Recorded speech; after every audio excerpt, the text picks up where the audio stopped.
Alright. I am not a reviewer, but I promised I'd do this. So, here's a review of Jon Malin's Graveyard Shift. Also got what I call the Jon Malin catch-up. And there's Graveyard Shift 1, 2, 3, and 4 in collected editions. And here's Graveyard Shift. Okay, what I gotta say about these two books first is that Malin, his books are big-time odes to 1990s X-Force, X-Men, and a bit of, what do you call it? Mostly just 90s. Some of the Image stuff also is represented in here. And quite a bit of the Thunderbolts also, especially in this book right here. This team feels a lot like 1990s Thunderbolts. The Graveyard Shift, though, is, I think I heard it described as the X-Men meet the Universal Monsters. It's absolutely what it is. And the art is impeccable. It's very, very, very, very good stuff. It goes real quickly, as in the book moves really fast. The pacing is a crazy breakneck pacing. Yeah, here's my dog, Dante, involving himself, and Abby, the other one, my bulldog. Well, yeah, it goes real fast, especially these first two. They're both drawn by Jon, and the books will, before you know it, things are going on. Things are happening, people are getting killed, combat, some amazing art. Oh yeah, lots of this too. And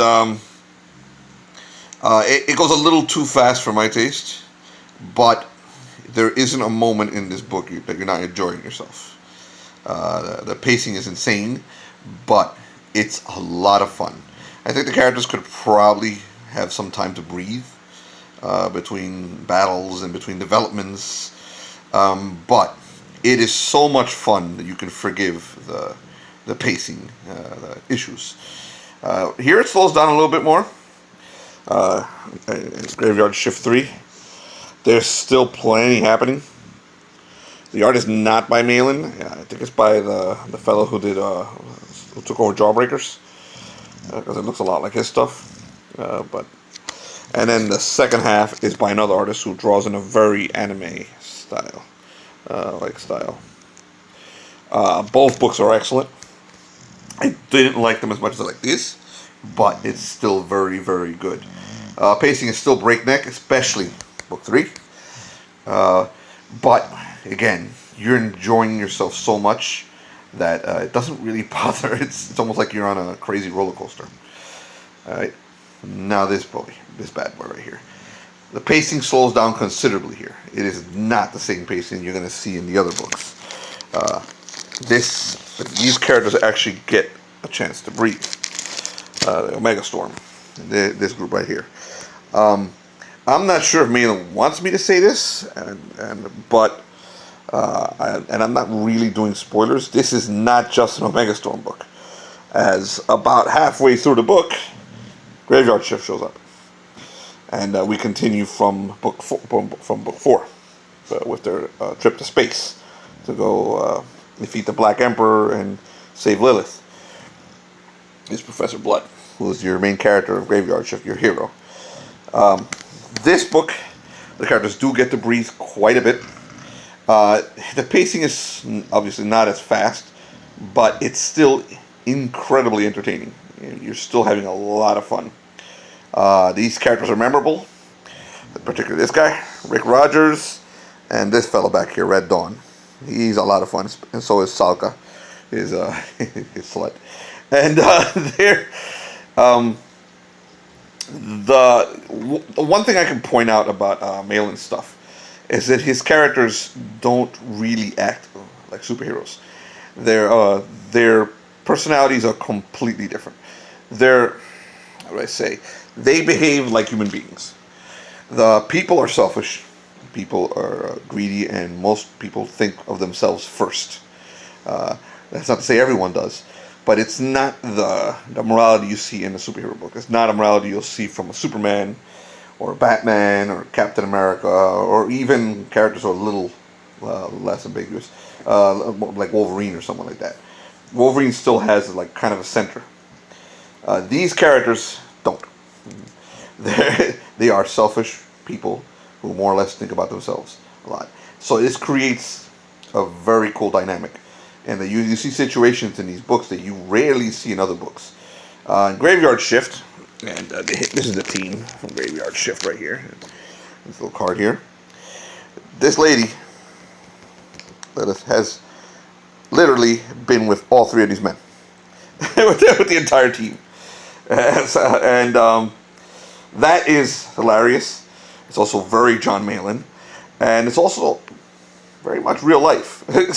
You see groups of people like that. People sometimes trade off in relationships and wind up in relationships with just about everybody in their group, in their social group. So that also occurs here. Okay, I'm not going to say who and with whom, but Malin loves to have his characters behave almost soap opera-y. That's even a phrase. Soap opera like. And that makes this a ton of fun.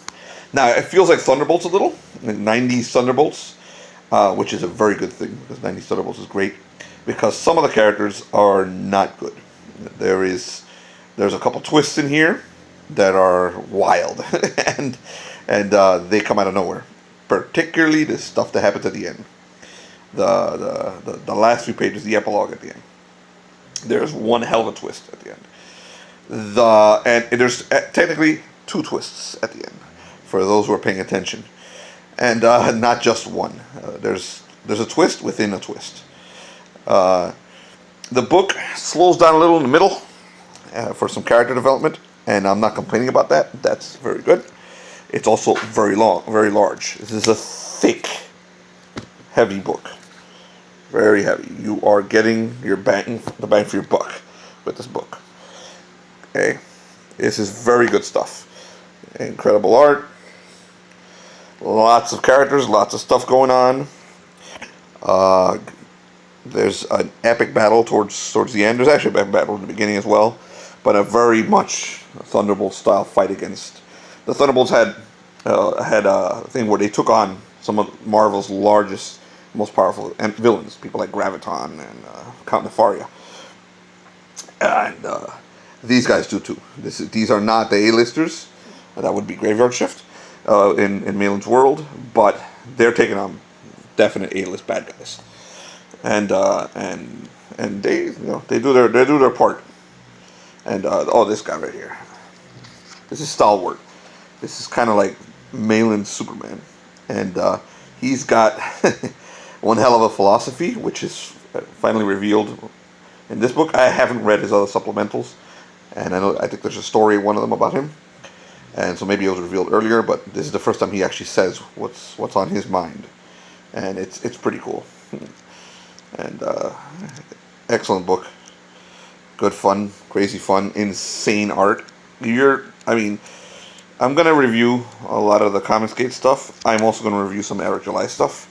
This is top notch, and take it from someone who's been reading comics since the mid 70s. Actually late 70s. This is really good stuff.